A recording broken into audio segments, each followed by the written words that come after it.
நிறுவனம் மற்றும் பயிற்றுனர் ரேடியன் ஐஏஎஸ் அகாடமி. உங்களோட சில முக்கியமான கமெண்ட்ஸுக்கு ரிப்ளை பண்ணுறேன். முன்னாடி சில பேர் அனுப்பிச்சிருந்தாங்க, இங்கே கமெண்ட்ஸ் எல்லாமே கொஞ்சம் நல்ல நாகரிகமாக இல்லை அப்படின்னு சொல்லிட்டு. ஸோ அதனால தான் நான் மோஸ்ட்லி கமெண்ட்ஸை வந்து ரிவ்யூக்காக டிசேபிள் பண்ணி வச்சுருப்பேன். பட் இப்போ எல்லாமே ஓப்பனில் இருக்குது. ஸோ அதனால் கொஞ்சம் கமெண்ட்ஸ் வந்து கொஞ்சம் பார்த்து பண்ணுங்க சார். ஓப்பன் கேட்டகரி 31ல் எந்த ஹரிசாண்டல் ரிசர்வேஷனும் கொடுக்கக்கூடாது. இதுலேயும் ரிசர்வேஷன் கொடுத்தா நம்ம டோட்டல் ரிசர்வேஷன் 85% தாண்டி போயிடும் என்றது. இதை பற்றி யாரும் பேச மாட்டீங்க. இதை பற்றி நான் வீடியோவை நானே போட்டிருக்கேன், பாருங்கள். அந்த வீடியோட தலைப்பு என்ன தெரியுங்களா? 69% ஆபத்து வரும் அப்படின்னு போட்டிருக்கேன். ஏற்கனவே சுப்ரீம் கோர்ட் வந்து 50% தான் இருக்கும்னு சொல்லியிருந்தாங்க. பட் நம்ம வந்து பார்த்தீங்கன்னா 69% வச்சு அந்த ஸ்பெஷல் 76th அமெண்ட்மெண்ட்டாக வந்து 9வது ஷெட்யூலில் சேர்த்துருக்குறோம். இப்போ வந்து பார்த்தீங்க அப்படின்னா 31%லையும் விமனுக்கு 30% எடுத்து வைக்கிறாங்க. நம்ம கவர்மெண்ட் சர்வெண்ட்ஸ் ஆக்ட்ஸ் ரூல் 2016 பிரகாரம். ஸோ அதில் ஒரு 31ல் வந்து ஒரு 30% எடுத்து வைக்கிறாங்க பெண்களுக்கு. அதே மாதிரி தமிழ் மீடியத்துக்கு ஒரு 20% எடுத்து வைக்கிறாங்க. ஸோ இதை நீங்கள் பார்த்தீங்க அப்படின்னாலே ரெண்டுமே ஒரு டிஸ்ஜாயிண்டாக இருந்ததுனாவே அதே 50% ஆகிடும். ஸோ அதே ஒரு கிட்டத்தட்ட ஒரு 15% ஆகி நிறைய ரிசர்வேஷன் போயிடும். இதெல்லாம் அது ஏற்கனவே சொல்லியிருந்தேன். இதான் சுப்ரீம் கோர்ட் நாலேஜுக்கு போச்சு அப்படின்னா ஏற்கனவே 50%க்கு மேலே போகக்கூடாது, 69% மேலேயே ஒரு கண் இருக்குது. ஸோ இந்த மாதிரி போனால் இன்னும் பிரச்சனையாகும். அதுக்கப்புறம் வந்து பார்த்திங்கன்னா எல்லா விதமான ரிசர்வேஷனுக்கும் ஆபத்து வருவதற்கு நிறைய வாய்ப்புகள் உண்டு. வீடியோவில் போட்டிருக்கேன், ஏற்கனவே பாருங்கள். ஒரு இந்த மாதத்தில் தான் போட்டிருப்பேன், போன மாதம், அதாவது ஆகஸ்ட்டில் பாருங்கள். அடுத்து பெண்களுக்கு வேலை தேவை, ஆண்களுக்கு கண்டிப்பாக சில பெண்களுக்கு வேலை தேவை. சரிங்களா? எல்லா பெண்களும் நான் சொல்ல வரல. ஆனால் ஆண்களில் வந்து பார்த்திங்கன்னா நம்ம சமுதாயத்தில் உங்களுக்கே தெரியும், பெண்களுக்கே இது தெரிஞ்ச விஷயம்தான். சரிங்களா? உடனே நிறைய பேர் சொல்லுவாங்க எல்லா பெண்களும் வேலைக்கு போகணும் அப்படின்னு சொல்லி கவர்மெண்ட் இது பண்ணல. வேலைக்கு போக வேண்டிய பெண்கள், சரிங்களா? வேலைக்கு போக வேண்டிய பெண்கள், ஒரு உமன் எம்பவர்மெண்ட் அப்படின்னு சொல்லக்கூடிய பெண்கள் அப்படிங்கிறவங்களுக்கு வரும். நான் இதில் வேலை அப்படிங்கிறது வந்து வெறும் கவர்மெண்ட் சர்வெண்ட் மட்டும் கிடையாது. சரிங்களா? இது ப்ரைவேட்டு, இது எல்லாத்தையும் சேர்த்து தான் பேசிகிட்டு இருக்கேன். DO notification, district educational officer notification இந்த மாதம் வருங்க. இந்த மாதம் வர்றது தான் அதில் போட்டிருக்கிறாங்க. ஸோ அது வரும் சார். ரிசர்வேஷன் கரெக்டாக ஃபாலோ பண்ணணும். பட் அதுக்காக ரிசல்ட்ஸ் இன்னும் டிலே ஆகிறது கவலையாக இருக்குங்க. ஈக்குவல் ஆப்பர்ச்சுனிட்டி கொடுத்துட்டு சீக்கிரம் ரிசல்ட் ரிலீஸ் பண்ண சொல்லுங்கள் சார். நம்மளா சொல்கிறோம், அவங்க பண்ணணும். சில டேஸ் டிலே ஆனால் பரவாயில்லைன்னு சொன்னால் அவங்க சில இயர்ஸ் எடுத்துக்குவாங்க. எல்லாரோட ஃபேமிலி சுச்சுவேஷனும் இன்னும் எவ்வளோ டேஸ் கரெக்ட் தெரியும். ஒவ்வொரு நாளும் ஒவ்வொரு மாதமும், அது சில பேர் கவுன்சிலிங், இப்போ இந்த அசிஸ்டன்ட் ஸ்டாட்டிஸ்டிக்கல் டிபார்ட்மெண்ட்லாம் பார்த்தீங்கன்னா கவுன்சிலிங் வந்துட்டுமே போகாமல் இருந்தது. போன தடவை இதே மாதிரி குரூப் 4 கவுன்சிலிங் வந்துட்டு நிறைய பேர் போகாமல் இருந்தது. இடையில கொரோனா இருந்தது. இது ஒவ்வொரு இடத்துலையுமே மகந்த மன உளைச்சலை ஏற்படுத்தும். நீங்கள் குரூப் 4 வேலை வாங்கிட்டு வேலை கிடைக்காம டிலே ஆகிட்டு இருக்கு அப்படின்னா ஊரில் என்ன சொல்லுவாங்க, அவன் ஏமாத்துறான், பொய் சொல்கிறான், அவனுக்கு வேலையும் கிடைக்கல, ஒன்றும் கிடைக்கல அப்படின்னு நிறைய மன உளைச்சல்லாம் ஏற்படுத்துவாங்க.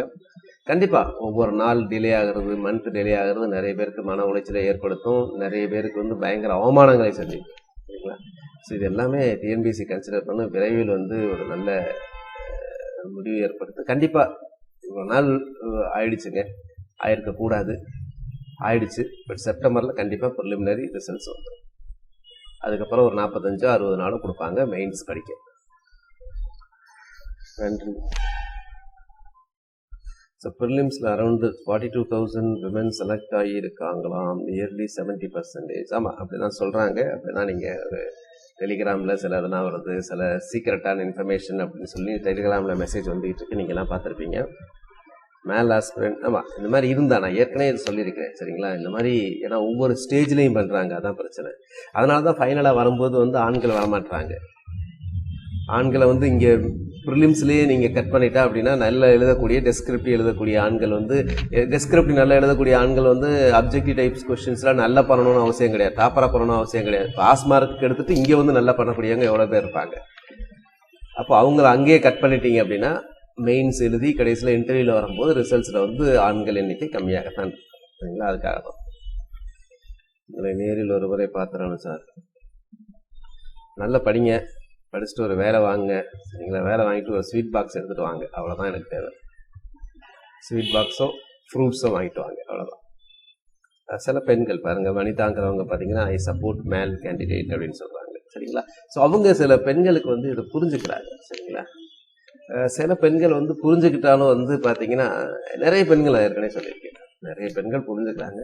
ஒரு சில பெண்கள் தான் கமெண்ட் பண்ணுறாங்க. அந்த சில பெண்கள் கூட வந்து பார்த்தீங்கன்னா, அவங்க வந்து அவங்க மேபி சில பிரச்சனைகளுக்காக ஆண்கள் ஐடியில் வரலாம், சரிங்களா?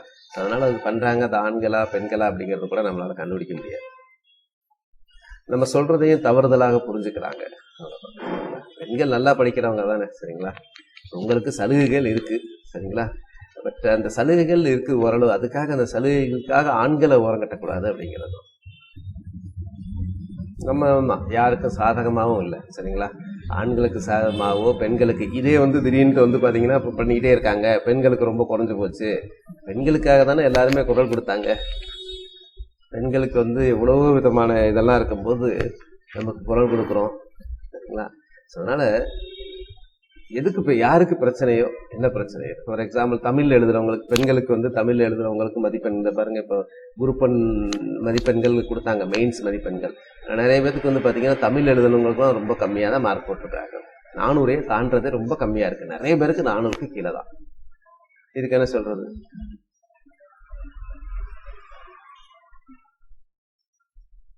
சார் நான் டிஎன்பிஎஸ்சிக்கு கால் பண்ணி கேட்டேன், ரொம்ப குழப்பறாங்கன்னா குரூப் 2 மெயின்ஸுக்கு படிக்கவா? நான் ஏற்கனவே சொல்லியிருக்கேன், பழைய வீடியோவில் கூட சொல்லியிருக்கேன், ப்ரிலி முடிஞ்ச உடனே கூட சொல்லியிருக்கேன், ரிசல்ட்ஸ் வந்த உடனே கூட படித்தா கூட நல்ல டாப் ரேங்கே எடுக்கலாம்.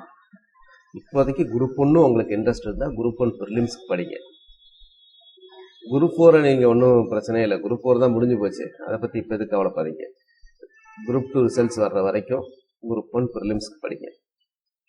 குரூப் 1 ப்ரிலிம்ஸுக்கு நீங்கள் படித்தாலே குரூப் 2 மெயின்ஸுக்கும் படிச்சுக்கிட்டு இருக்க மாதிரி தான் அர்த்தம், ஒன்றும் பிரச்சனை கிடையாது. சார் பிஎஸ்டிஎம் எஸ்சி உமன் 120 மெயின்ஸுக்கு படிக்கலாமா? பிஎஸ்டிஎம் இருக்குது, எஸ்சி உமன் 120ங்கிறது பிஎஸ்டிஎம் இருக்குது, பட் கம்மி மாதிரி தெரியுது. 50-50 தான் இப்போதைக்கு சொல்ல முடியும். 60 டேஸ் இருக்குமா சார் அப்படின்னா 6 டேஸ் இருக்க, கண்டிப்பாக 45 டேஸ் இருக்கும். 6 டேஸ் இருக்கிறதுக்கு வாய்ப்புகள் உண்டு, ஏன்னா அந்த மாதிரி தள்ளி தள்ளி போட்டதுனால 60 டேஸ் கொடுப்பாங்க. ஆண் தேவை என்ன சொல்கிறாரு ஒரு ஆண் தேவ தமிழில், ஆண் தேவதையா? ஓகே, இந்த பார்த்தீங்களா ஒருத்தர் சிரஞ்சீவி கார்த்திகேயன், சரிங்களா? இவர் வந்து ஆணா அந்த கமெண்ட் போட்டவர், இல்லை ஒரு பெண் இந்த ஆணுக்குள்ளே பண்ணுறாங்களா எனக்கு தெரியலை. இருந்தாலும் பார்த்தீங்கன்னா கொஞ்சம் கூட லாஜிக் கொஞ்சம் கூட புரியாத ஒரு மெசேஜ். கொஞ்சம் ஐக்யூ இருந்தால் அதை போட்டிருக்க மாட்டாப்புல. சரி பார்க்கலாம், அவரை சொல்லி குத்தம் இல்லை. டிஎன்பிசியில் பெண்கள் செலக்ட் ஏஜ் ரிசர்வேஷன் காரணம் சரி, ஸ்கூல் ரிசல்ட்ஸில் கேர்ள்ஸ் அதிகமாக மார்க் வாங்குறதுக்கு ரிசர்வேஷன். நம்ம ஏற்கனவே சொல்லியிருக்கோம், ஒவ்வொருத்தரையும் சொல்லியிருக்கேன், இந்த வீடியோவில் கூட ஆரம்பத்தில் சொல்லியிருக்கேன், பழைய வீடியோவில் சொல்லியிருக்கேன். பெண்கள் தான் நல்லா படிக்கிறாங்க அப்படிங்கிறது எல்லாருக்குமே தெரியும், சரிங்களா? ஸ்கூலில் ரிசல்ட்ஸில் எவ்வளோ வராங்க சொல்லுங்கள்? 80% வந்து ஆண்களா, 20% பெண்களா? ஸ்கூலில் அவங்களுக்கு மதிப்பெண் எடுக்கிறதுல அதிக மதிப்பெண் எடுக்கிறதுக்கு இல்லை, சரிங்களா? அதிகமாக அங்கே வர்றது கிடையாது. ஸோ இதற்காக ஒரு ரிசல்ட்ஸ் ஒன்று தேர்னேன், இப்போ தான் நல்ல வேலை கிடச்சிருச்சு. நீங்கள் பாருங்கள், இடைநிலை பள்ளி, அதாவது எஸ்எஸ்எல்சி +2 இது ரெண்டுமே எழுதினவங்களோட முடிவுகள், அதோட பகுப்பாய்வு அறிக்கை அனாலிசிஸ் பாருங்கள். மாணவியர் 94.38% தேர்ச்சி அடைந்துள்ளனர். மாணவர்கள் 85.5. ஸோ வித்தியாசம் எவ்வளவு? 8. நான் ஏற்கனவே சொல்லியிருக்கேன், பெண்கள் நல்லா படிப்பாங்க. இது வந்து நல்ல எவ்வளோ நேரம் உட்காந்து படிக்கிறோமோ அதுதான் முக்கியம், இந்த எக்ஸாம்ஸுக்கும் சரி போட்டித் தேர்வுகளுக்கும் சரி. ஸோ எவ்வளோ வித்தியாசம் இருக்குது பாருங்கள். இது என்ன 87%. அதுக்கப்புறம் வந்து பார்த்தீங்கன்னா அவ்வளோ பெண்கள் பாஸ் பண்ணியிருக்காங்களா? அது 87 வித்தியாசம் வந்து அவ்வளோ இருக்கா பெண்களுக்கும் ஆண்களுக்கும்? இது வந்து பாஸ் பண்ணவங்க. இது 2022 +2. முதல் பார்த்தது 10th பாருங்கள், +2 பாருங்கள். மாணவியர் 96%, மாணவர்கள் 90%. 5.3 தான் வித்தியாசம். கொரோனாவுக்கு முன்னாடி கூட பாருங்கள், 2018-19 கூட பாருங்கள். 2018 பாய்ஸ் 92, கேர்ள்ஸ் 96, 93, 97. ஸோ இந்த மாதிரி கிட்டக்க இருக்கிறது ஒன்றும் பிரச்சனையே கிடையாது. பாருங்கள், ஹையர் செகண்டரியில் சப்ஜெக்ட் வைஸ் ஒவ்வொரு சப்ஜெக்ட் வைஸும் botany, zoology, statistics, computer science அதில் பர்சன்டேஜ் இங்கே பாருங்கள்.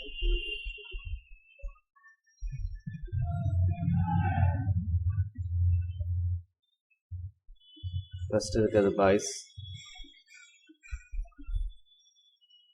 இது பாய்ஸ், இது கேர்ள்ஸ். எவ்வளோ வித்தியாசம் இருக்குது பாருங்கள். ரொம்ப நேரோ தானே.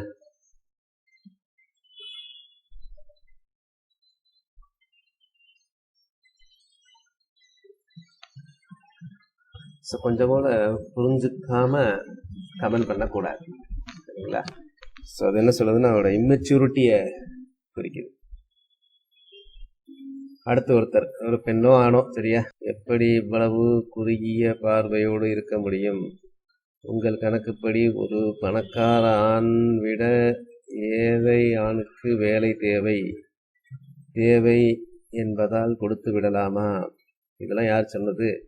தவிர பெண்களுக்கு ஏதாவது பேச வேண்டியது. பெண்களுக்கு வேலை தேவை இல்லை என்பதே ராஜாராம் மோகன் ராய் தொடங்கி ஒட்டுமொத்த சமுதாய சீர்திருத்தத்தின் முயற்சியின் கேள்விக்குறியாக்கும். பின்னோக்கி ஏன் ஆதிக்கம் கொண்ட வாதம்.